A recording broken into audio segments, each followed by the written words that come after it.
Talking about Curitiba is almost always synonymous with praise. Many people imagine a clean, organized city with efficient transportation, full of green areas, and that almost European vibe. And it's no exaggeration, Curitiba has earned nicknames such as Model City, Ecological Capital of Brazil, Smiling City, and even the smartest city in Latin America. But does all this hold up when we take a closer look? Behind its reputation as a model of urban planning, there is a much less well-known Curitiba, with inequality, forgotten areas, entire communities on the margins of development, and yes, violence too.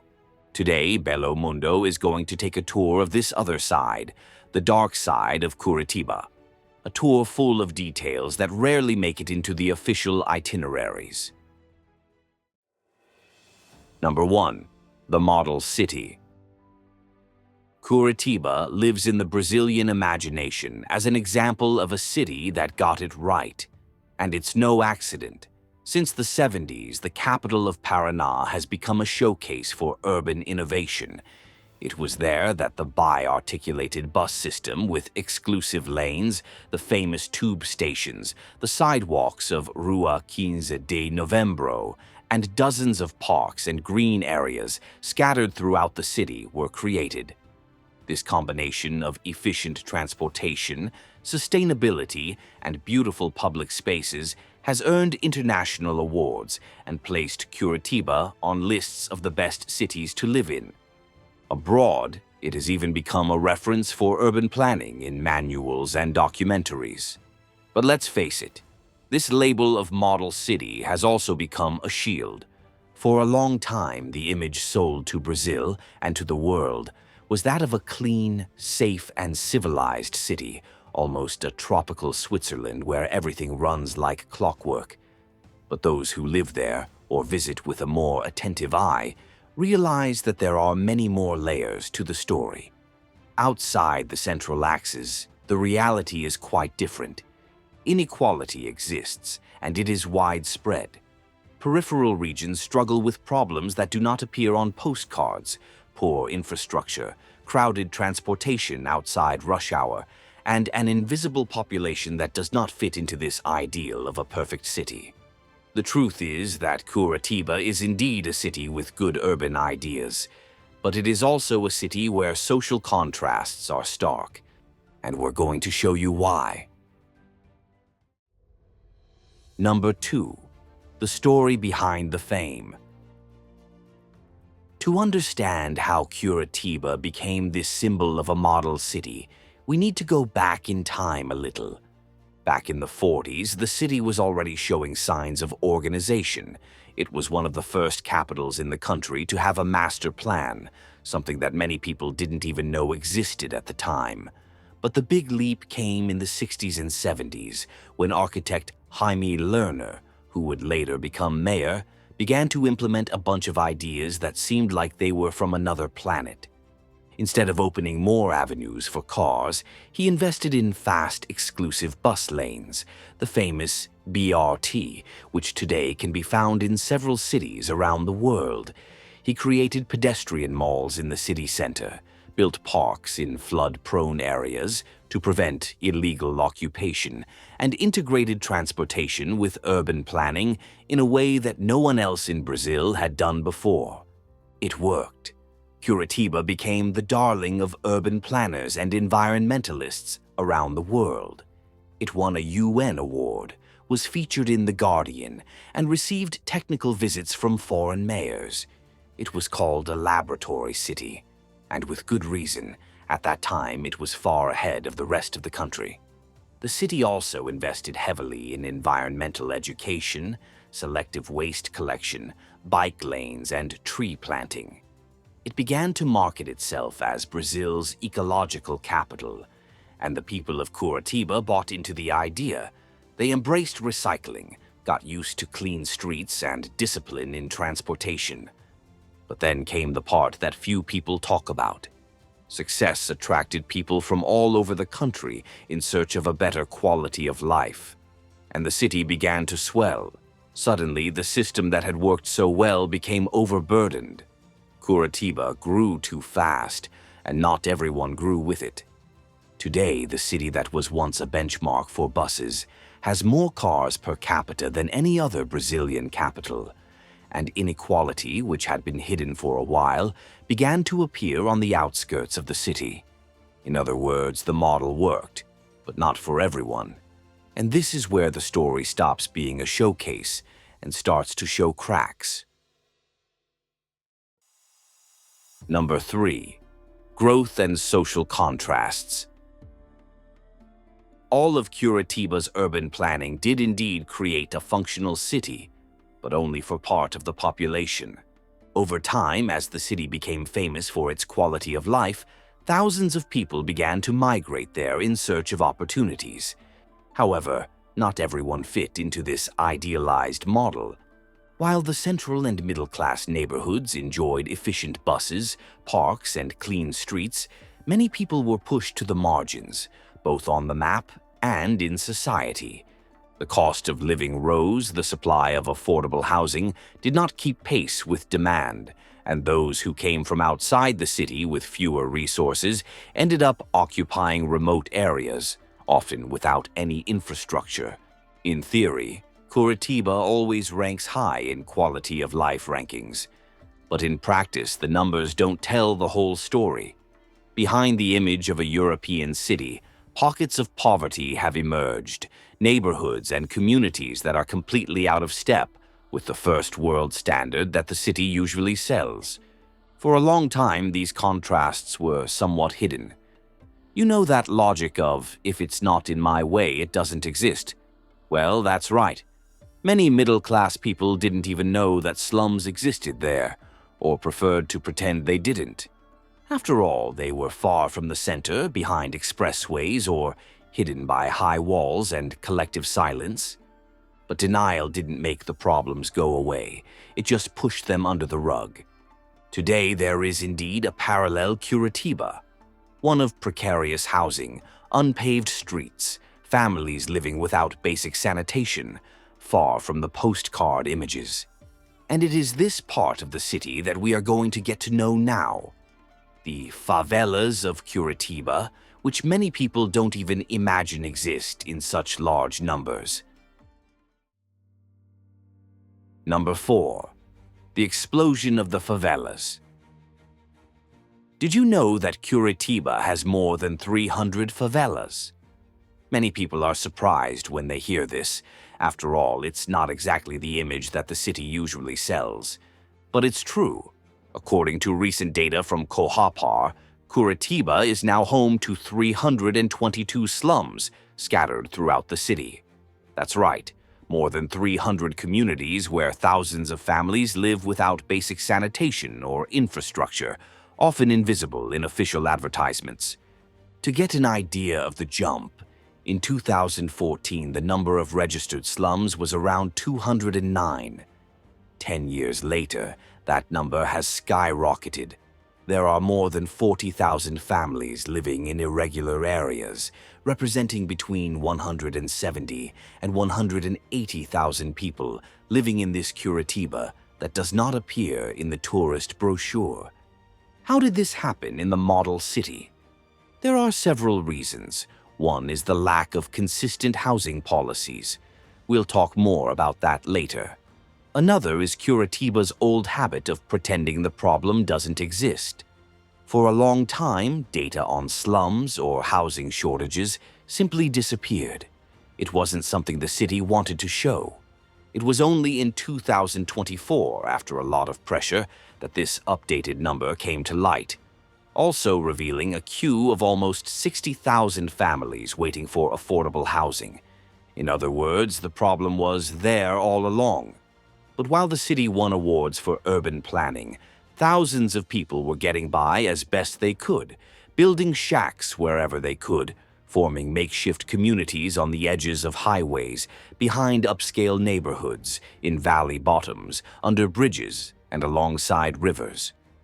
To understand this abyss up close, there is nothing better than learning about one of the most emblematic cases, the Parolin community, which is just a few minutes from downtown, but seems to be on another planet. Number 5. Parolin and the Forgotten Communities.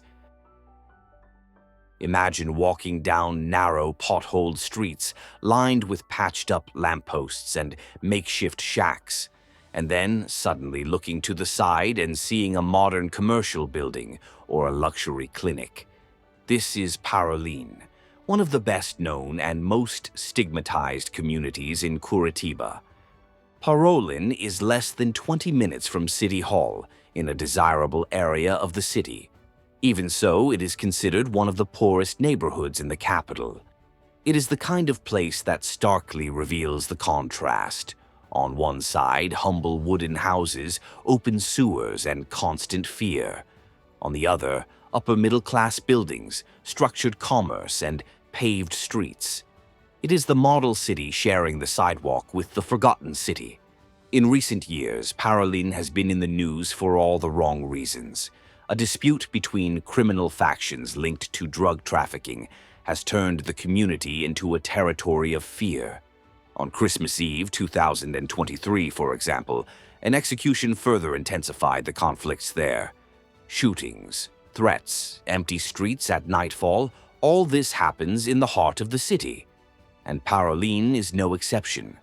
Curitiba has dozens of other communities that share this same scenario of precariousness and resistance. Number 6. Urban violence and fear. With the increase in poverty and slums, Curitiba began to face a problem that completely contradicts its reputation as a peaceful city: urban violence. It is true that, compared to other Brazilian capitals, Curitiba still ranks better in some rankings. But you only need to leave the center or look at the data carefully to realize that the problem runs deeper. In 2022, 277 homicides were recorded in the city. The number is lower than in previous years, but still significant. And the most revealing thing is not even the number. It's where these crimes happen. Most murders are linked to drug trafficking and take place in the poorest neighborhoods of the city. According to the Homicide Division, more than 70% of recorded homicides are directly linked to drug-related killings. Remember Parolin, who we talked about? Well, it and other neighborhoods such as Tatuquara, Cajuru, and CIC are all at the top of the violence ranking. The industrial city of Curitiba alone recorded 36 intentional homicides in a single year, ranking first. In these neighborhoods, what you see is a mixture of abandonment and fear. Children grow up surrounded by shootings, young people are lured into crime, and families are held hostage by local gangs. The police only show up after everything has already happened, and often in isolated incidents, with operations that scare more than they solve. Meanwhile, on the other side of town, the middle class watches from afar. Many Curitiba residents avoid even passing near these areas, further reinforcing urban segregation. Fear becomes stigma, and stigma becomes a barrier. But it is not only in the slums that violence is frightening. Downtown Curitiba, once considered one of the safest areas in the city, now leads the city in the number of muggings and thefts. In 2022, according to data released by the police themselves, downtown had more incidents than any other neighborhood. More than twice as many as CIC, in fact. Just take a walk around the area at night to understand. Deserted streets, poor lighting, shops that close early. Everything becomes an invitation for petty crime, muggings, and even more serious incidents. Number 7. Polluted rivers, flooding, and the environment. Curitiba loves its title as an ecological city, and it's no coincidence. There are dozens of parks, award-winning recycling programs, and that image of a capital city that thinks about the future. But there is a side that does not appear in the campaigns. Beneath the green grass and beautiful lakes, Curitiba's rivers are almost all dead. A 2019 study by the SOS Mata Atlantica Foundation showed that of the 11 rivers in the region, only one was in good condition. The rest, full of trash, sewage, and pollution. All this in a city with one of the largest waste collection networks in the country. The problem is that much of the sewage goes straight into the rivers due to illegal connections, lack of enforcement, and irregular dumping. The result, rivers such as Belém, Barigui, and Iguaçu have become open sewers. Worse still, this degradation also causes flooding. All it takes is a heavy rain for neighborhoods like Boqueirão, Rebusas, or even downtown to be flooded. In March 2023, storms turned streets into canals, leaving residents stranded. Curitiba does have parks that function as large pools, such as Barigui. But the city has grown too much. Concrete came, storm drains clogged, rivers were channeled, and the soil stopped absorbing water as it once did. With an outdated system and climate change bringing more intense storms, the ecological capital has become a vulnerable city every time the sky falls. Number 8. Housing crisis and the housing challenge. And now we come to one of the central points of this dark side, the housing crisis. We already gave a spoiler earlier about what is happening, however, the problem is much more serious. It may seem contradictory, a capital city famous for its urban planning, winner of international awards, but which today faces a deficit of more than 90,000 homes. We are talking about more than 90,000 families who have no place to live in dignity.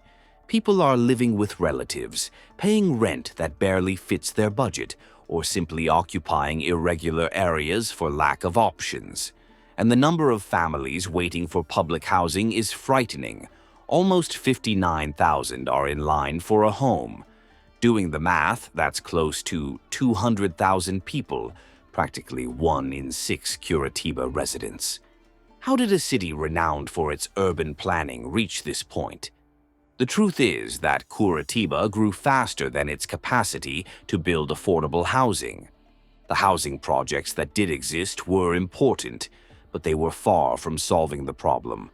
Many public housing projects never got off the ground, while the number of residents increased. As a result, we saw an explosion of slums, makeshift settlements, families squeezed into dangerous areas, and people without a roof over their heads.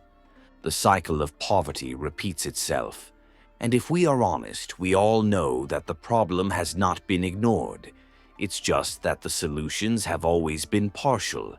A subdivision here, some regularization there, without really tackling the root of the issue.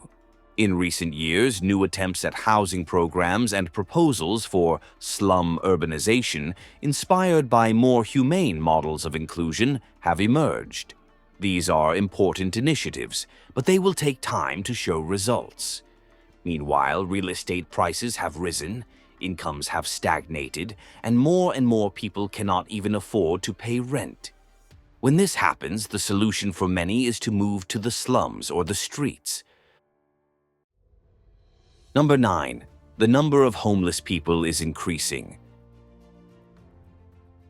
If the housing crisis already highlights the difficulties of living with dignity in Curitiba, the increase in the number of homeless people reveals an even more critical scenario. Today, walking through the city center or bus terminals is shocking. Families sleeping under awnings, canvas tents scattered across sidewalks, makeshift blankets in squares. What was once the exception is now part of the landscape.